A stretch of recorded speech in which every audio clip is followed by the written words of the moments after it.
Mahalaga ang regular na napapaliguan ng ating mga alagang manok, lalong-lalo na kung mainit ang panahon. At dahil nga sobrang init, mahalagang mapanatili nating malinis, presko at komportable ang ating mga alagang manok.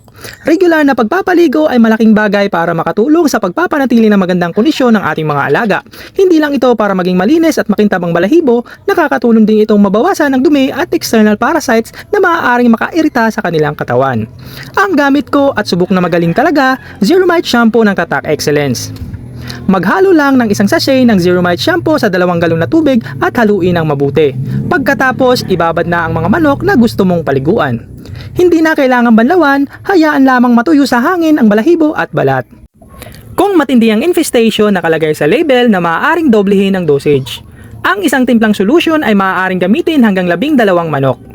Para naman sa buni o iba pang sakit sa balat, linisin muna ang apektadong bahagi sa kalagyan ng purong Zero Mite Shampoo. Ayon sa label, gamitin umaga at hapon sa loob ng 3 hanggang 5 araw. At para naman sa bumblefoot o tibak, linisin muna ang apektadong bahagi pagkatapos ay lagyan ng purong Zero Mite Shampoo. Gawin ito umaga at hapon sa loob ng 7 hanggang 10 araw ayon sa label.